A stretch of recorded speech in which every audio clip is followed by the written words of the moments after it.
took you through my first day in Nainital in the previous story. After spending a whole day out walking, I woke up the next day with stiff toes and frozen body.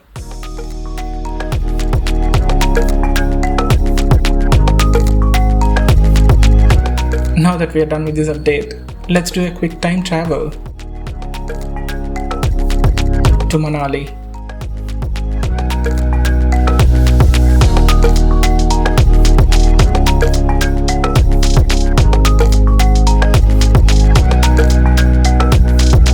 When I was in Manali a few months ago and went out for a random leisurely walk, I ended up here, which was one of the places the local people lived. It was far and away from the well-known tourist spots and had nothing flashy about it. But this place and experience made it one of the best outings in Manali.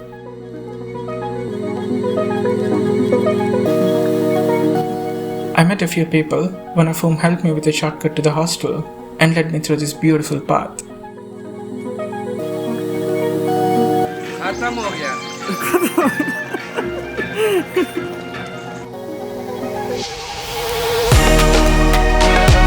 I wanted to find such places and meet the local people here in Nainital as well. And talking of Manali, even though I have a lot to share about the trip, I have only been picking bits and pieces of it for other stories. Hopefully, I get to share all about it sometime soon. Now let's walk through the streets and see who all would say yes to my camera. But first, I had to feed my hungry stomach.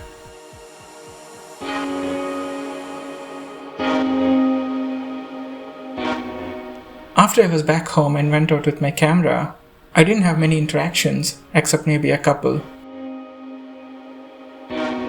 Even though the favorite badam milk makes up for this underperformance, a single face clip was all I managed.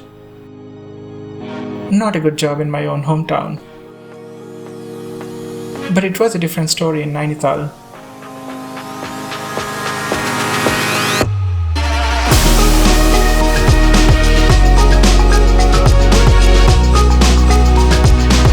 This is Divyanshu, who was out with his parents when I met him. He's a student of St. Joseph College in Nainital. She is Aiyo Ahmed, who I have met in the streets. And here we have Mr. Chand and Rajiv. Both of them, along with another friend, left their better halves at home to have some quality time exclusively with friends. Looks like I do so much better when I'm out somewhere else.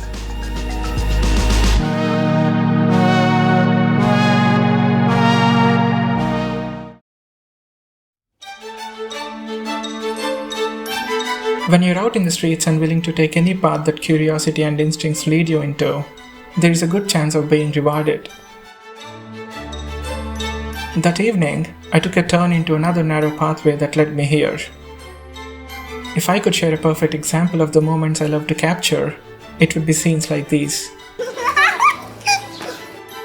She is Aiyo Ahmed, as I already introduced earlier. Hello. Wait. When I asked her for a picture, she posed gracefully and shrieked in joy when I showed her the clip. Not just that, she didn't let me go until her friends were clicked as well. Such innocent affection can leave strong memories. And what do you think about these change of expressions?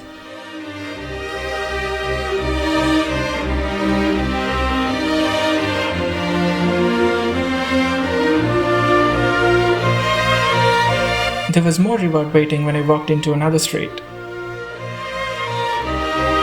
The long and dancing shadows, the cozy ambience of the evening, the people who looked at ease and were lost in conversations, the street that looked radiant in the last light just before the sunset. Those were scenes to be observed and absorbed, which I happily did.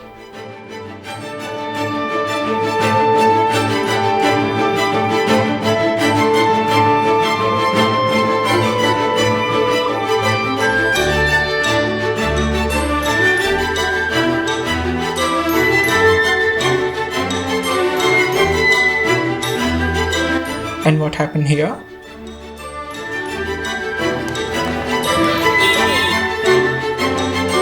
In case you didn't figure it out, the hopeless stare was because of the ball that was gone.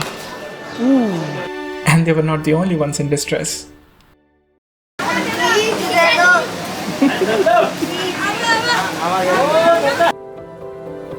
These kids exhausted all their warnings against kicking the ball into the restaurant. So they were pleading guilty to get the football back. This brave one even risked going in. But sadly it didn't work out. I don't know how their story ended. Let's hope for the best.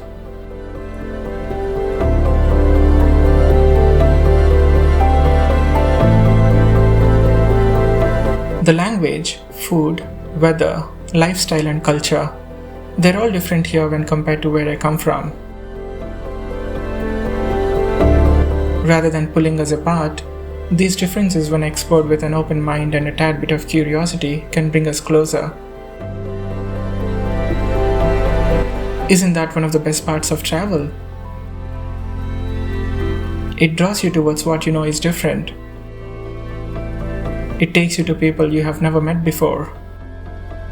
It creates memories you cannot stop reliving in your mind. And it teaches you to better understand and respect a different culture. This has turned into a long speech, so I'll give you a break now.